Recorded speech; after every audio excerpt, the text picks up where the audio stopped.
Bonjour à tous. Alors, cours sur donc toujours les lois continues. Vous prenez le cahier de cours et donc on va noter notre paragraphe grand 3 qui est loi normale centrée réduite.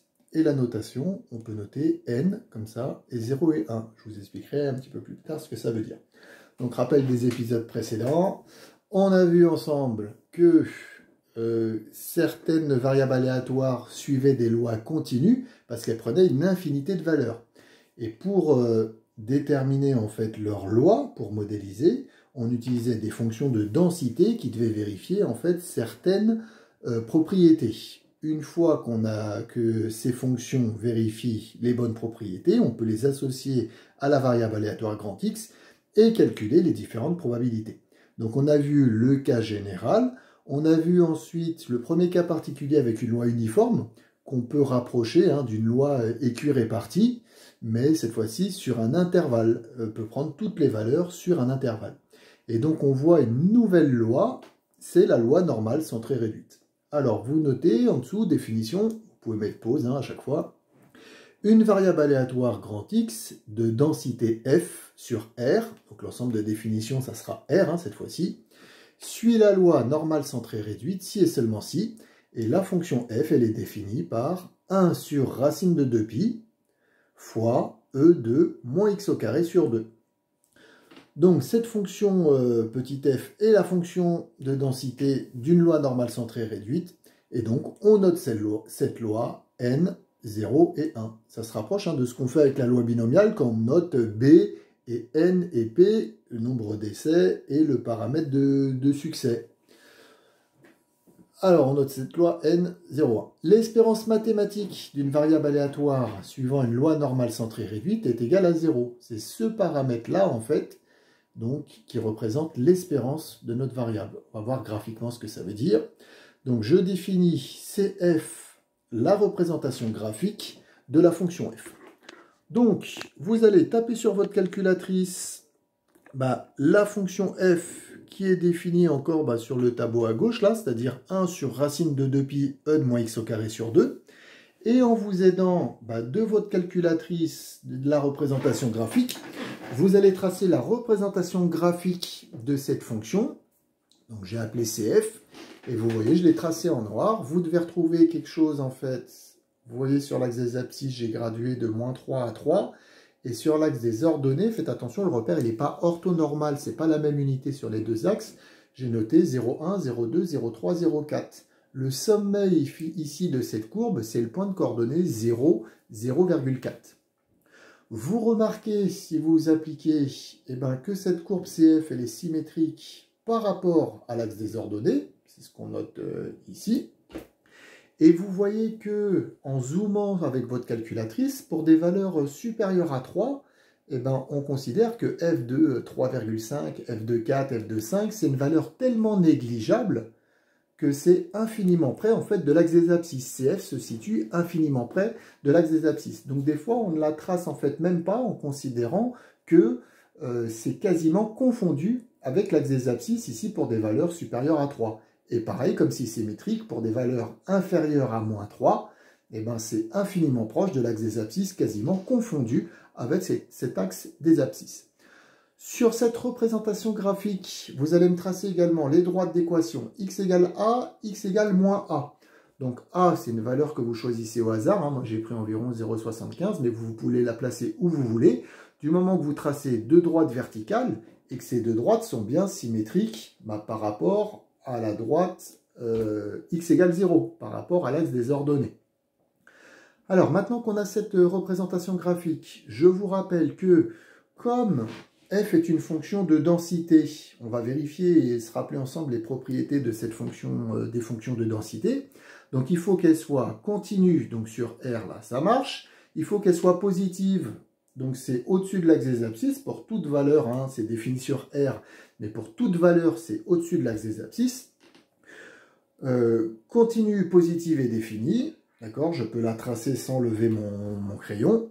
Et il faut que l'intégrale de f sur r soit égale à 1. Donc en fait, on considère que tout ce qui est sous la courbe ici, CF, est égal à une unité d'air. Maintenant qu'on sait tout ça, on va s'intéresser à certaines à certaines propriétés. Alors, vous notez soit x, une variable aléatoire, suivant une loi normale centrée réduite. La notation, comme on peut le faire avec les lois binomiales, où on note x, une flèche, b, et pareil, 3, 0,2, et bien là, on peut noter x, la flèche, et donc suit la loi normale centrée réduite. Alors, première propriété, pardon. P de x supérieur ou égal à 0. P de x supérieur ou égal à 0, si on représentait graphiquement, ça serait tout ce qui est sous la courbe pour des valeurs de x positives. Donc ça serait en fait, là je voulais assurer, mais je me suis dit après on ne va plus rien voir du tout. Donc tout ce qui est sous la courbe est à droite de l'axe des ordonnées. Donc tout ça. Et comme tout ce qui est sur la courbe en fait c'est égal à 1, et que c'est symétrique, et tout ce qui est à droite ici, là et sous la courbe, ça sera égal à 1,5. De la même manière, P de x inférieur à 0, ça représente l'aire de la surface sous la courbe pour des valeurs de x inférieures à 0. Donc en fait, toute cette partie-là. Comme c'est symétrique par rapport à l'axe des ordonnées, c'est égal à la partie à droite à laquelle on vient de s'intéresser, et c'est égal donc à 1,5. 1,5 cette partie-là, 1,5 cette partie-là, 1,5 plus 1,5, on retrouve bien 1 pour toute l'aire sous la courbe. Je vous rappelle que dans le cas continu, la probabilité d'une valeur, c'est-à-dire par exemple P de x égale 1, c'est nul. La probabilité d'une seule valeur, c'est nul. P de x égale 0, c'est nul. Donc, qu'on mette P de x supérieur ou égal à 0, P de x inférieur ou égal à 0, P de x inférieur à 0, strictement, ça ne change rien du tout, ça sera toujours égal à 1,5. Je vous avais déjà fait la remarque. Ensuite, on s'intéresse à P de x supérieur ou égal à a. Donc, vous avez tracé la droite d'équation x égale a. Si vous voulez x plus grand que a, ça va être cette surface-là. Tout ce qui est à droite de la droite d'équation x égale a est sous la courbe. Donc P de x supérieur ou égal à a. Cette probabilité, si on passait par l'événement contraire, le contraire de x supérieur ou égal à a, dans le cas continu, c'est x inférieur ou égal à a. D'accord? Tout ce qui est à droite, le complément, en fait, si vous voulez, c'est tout ce qui est à gauche. Donc, si je veux P de x supérieur ou égal à a, je fais 1, le tout, moins P de x inférieur ou égal à a. D'accord? Si je fais le tout moins cette partie-là, il va bien me rester cette partie-là. Ensuite, P de x supérieur ou égal à a et P de x inférieur ou égal à moins a. P de x supérieur ou égal à a, c'est la probabilité à laquelle on s'intéressait là juste avant, c'est cette surface-là. Tout ce qui est à droite de la droite d'équation x égale a. P de x inférieur ou égal à moins a, c'est tout ce qui est à gauche de la droite d'équation x égale moins a. Donc je pourrais vous poser la question, mais après ça fera un moment de solitude. Donc ici, ces deux surfaces, d'accord, celle-là et celle-là, comme c'est symétrique par rapport à l'axe des ordonnées, on se rend compte en fait qu'elles sont égales, qu'elles ont la même aire. Donc comme ce sont les mêmes surfaces, on peut conclure que ces deux probabilités sont égales. P de x supérieur ou égal à a ou P de x inférieur ou égal à moins a, c'est la même probabilité, la même valeur. Donc, on va utiliser ce résultat si je veux la probabilité que x soit compris entre moins a et a. Donc, entre moins a et a, j'ai la droite d'équation x égale moins a, la droite d'équation x égale a. Donc, si je veux entre moins a et a, je veux la surface délimitée par x égale moins a, x égale a, la courbe et l'axe des abscisses. D'accord? Tout ça. Donc, ça va être égal au tout, c'est-à-dire 1, moins ce qui est à droite, plus ce qui est à gauche. D'accord? Si je fais le tout moins ça et ça, il va bien me rester cette surface ici au milieu. Donc, P de x supérieur égal à a et P de x inférieur ou égal à moins a. Seulement, vous voyez que ces deux probabilités d'après la ligne précédente, P de x supérieur ou égal à a ou P de x inférieur ou égal à moins a, elles sont égales. Donc, si je remplace ici le P de x supérieur ou égal à a par un P de x inférieur ou égal à moins a, elles sont égales, donc j'ai le droit de remplacer, et comme ça, j'aurai deux fois la même chose. Donc ça sera égal à 1 moins 2 fois la probabilité que x soit inférieur ou égal à moins a. Et cette démonstration-là, à la fin, cette propriété, elle est importante à comprendre et à maîtriser parce que dans les exercices, ça reviendra des fois. Donc on le refera ensemble. Essayez à chaque fois de retrouver géométriquement ces probabilités en vous intéressant aux surfaces qu'elles représentent.